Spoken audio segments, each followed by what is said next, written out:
Hi everyone, Vegas Film Critic here, Jeffrey K. Howard, here to review The Last Black Man in San Francisco, starring Jimmie Fails, Danny Glover, Finn Wittrock, and directed by Joe Talbot.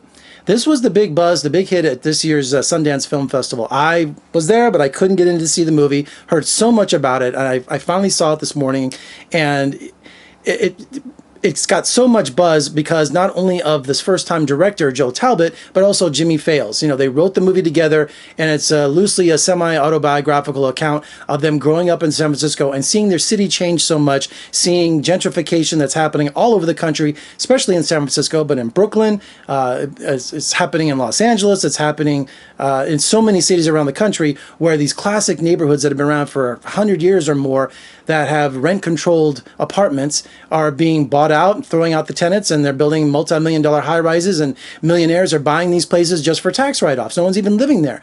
So the loss of history, the loss of family, the loss of community is happening all over this country, especially in San Francisco. So Jimmie and his best friend Monty, played to perfection by Jonathan Majors. I mean, his performance is just uncanny in this film.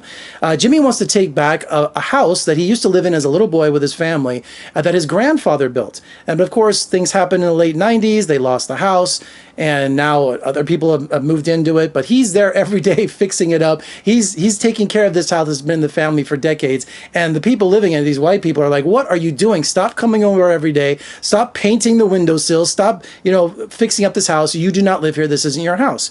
But of course, something happens, and they lose the house, and so Jimmie moves into it, and he's trying to figure out some way to get this house, either by squatters' rights or by, he's desperate. I mean, there's a scene where he goes into a bank asking the bank officer, hey, I'll make sure I'll make all the payments. Can you loan me $4 million? I mean, he wants this home so bad.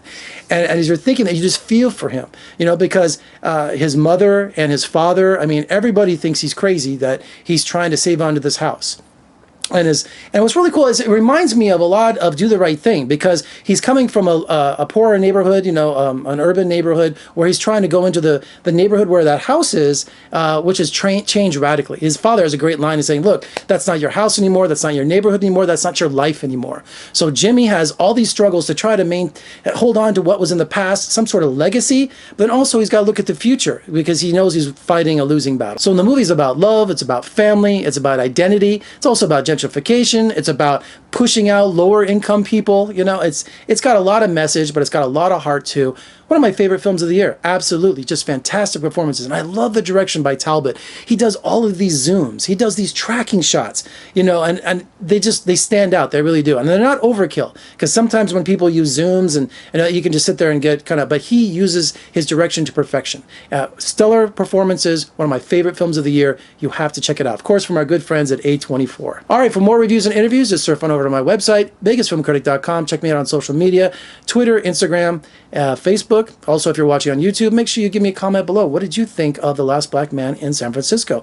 Which, by the way, the title has such great meaning in the movie. I won't tell you, but it's a revelation. Not only is it literally about the last black man in San Francisco, but it's got, just the title has a lot of meaning in the film. So make sure you see that scene. I'm Jeffrey K. Howard in Las Vegas. Thank you for joining me. I'll see you next time.